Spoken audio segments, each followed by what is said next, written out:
Joining me now from the Netherlands is Dr. Jos van Beurden, who's a senior researcher on colonial collections and restitution issues at the Free University of Amsterdam.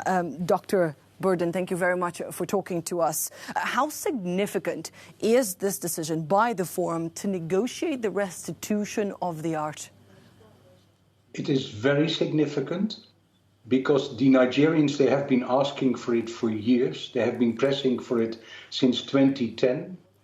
And it's also significant because it's not a decision of a single museum, but a decision of a country, which covers quite a number of museums. Germany has 25 museums with Benin objects. So it is very important, and I think it will definitely have an impact in other countries in Europe.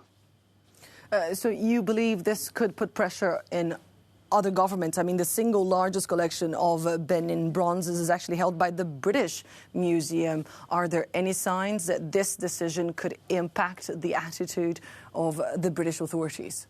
Well, whether it will have an impact on the British Museum is hard to say, but certainly a number of other museums, like the Pitt Rivers Museum in Oxford, like the National Museum of World Cultures in the Netherlands, they are also preparing for a comparable step. So they will feel encouraged by this step, and yes, it will have an impact. Now, in January, the Dutch government published a policy vision on dealing with colonial collections. Does that policy make the restitution of such artworks easier? Yeah, it does make it easier, particularly because it's now going to be a government policy. So it means that a museum does not have to feel alone in its decision to do this, but it has the support of the government. And the new policy, it's rather progressive because it's very outspoken in, that historical injustice was done, that this injustice has to be made undone, and that museums here actively should start to return objects. In one sentence, what was stolen should go back. Now, in your book, Treasures in Trusted Hands, you explain this huge flow of cultural and historical objects from colonial countries, areas to Europe. What would it mean for museums here in Europe if countries start giving back all this looted art?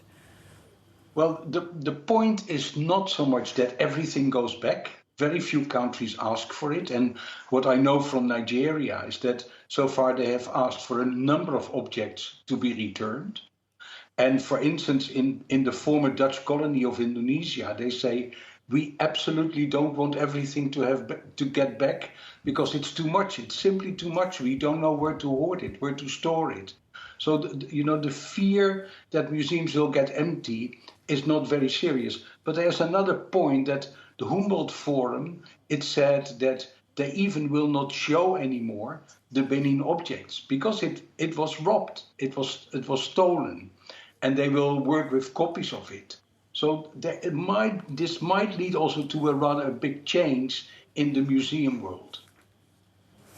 Dr. Jos van Beurden from the Free University of Amsterdam, thank you very much for your time. Thank you for joining us here on Euronews tonight.